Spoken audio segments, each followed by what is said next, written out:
Assalamualaikum warahmatullahi wabarakatuh. Kami dari kelompok 7. Pada kesempatan kali ini, kami akan menjelaskan tentang penelitian tahap lanjut.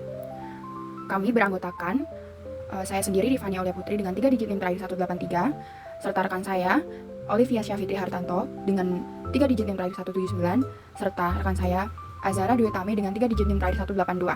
Pembahasan yang kami bahas adalah pemilihan masalah, pemilihan metode penelitian, serta simpulan.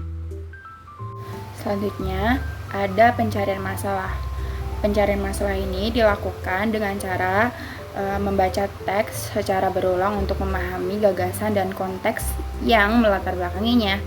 Dalam teks sastra, masalah dapat ditemukan melalui unsur, struktur, gaya bercerita, nilai moral, hubungan sosial, politik, gender, dan budaya.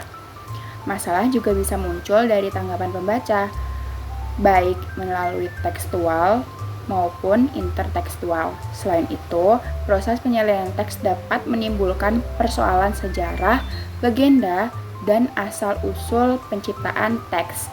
Intinya, pencarian masalah membantu kita menemukan makna dan fungsi teks secara lebih mendalam.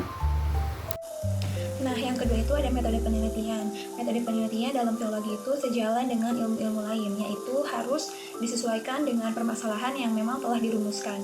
Nah, tahapan penelitian filologi juga disederhanakan dan juga terbagi menjadi 3 bagian, yaitu yang pertama ada metode pengumpulan data, yang kedua metode analisis data, dan yang terakhir adalah penyajian data dalam laporan. Nah, pada metode pengumpulan data itu dalam penelitian teks dapat dikelompokkan menjadi 2, yaitu metode yang bertolak dari sisi teksnya dan metode yang bertolak dari luar teks, terutama pembaca dan pendukung teks.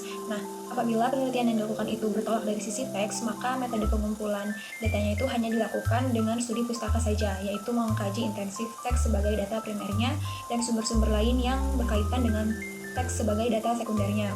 Kemudian, apabila penelitian yang dilakukan bertolak dari luar teks, khususnya pembaca dan pendukung teks, maka kita dapat menggunakan teknik observasi, wawancara, dan juga penyebaran kuesioner.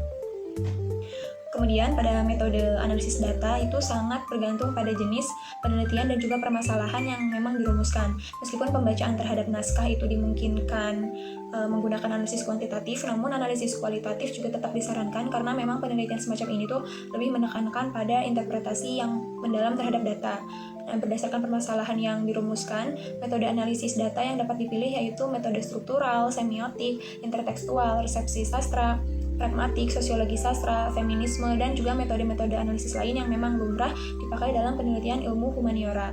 Kemudian yang terakhir yaitu ada penyajian data dan penyusunan laporan yang disarankan menggunakan cara deskriptif, yaitu menyajikan data yang sebenarnya sesuai dengan temuan di lapangan atau pada saat penelitian. Terakhir, kesimpulan. Jika teks atau naskah sudah ditentukan, dideskripsikan, dan diperbandingkan jika naskah tersebut melebihi dari 1, maka tahapan selanjutnya adalah dilakukan transliterasi dan penyuntingan, translasi, lalu menganalisis sisi teks yang akan dikaji. Penyuntingan teks dapat dilakukan jika sudah ada penetapan teks dari peneliti, sedangkan transliterasi atau alih huruf dapat dilakukan sebelum adanya penetapan teks. Nah, translasi adalah penerjemahan bahasa teks yang ada di dalam naskah kajian ke dalam bahasa Indonesia. Baik, Nah, itu tadi penjelasan tentang materi yang bisa kami berikan. Teks-teks yang Kurang berbahasa daerah lebihnya saja, kami tidak ucapkan berlaku untuk mohon maaf.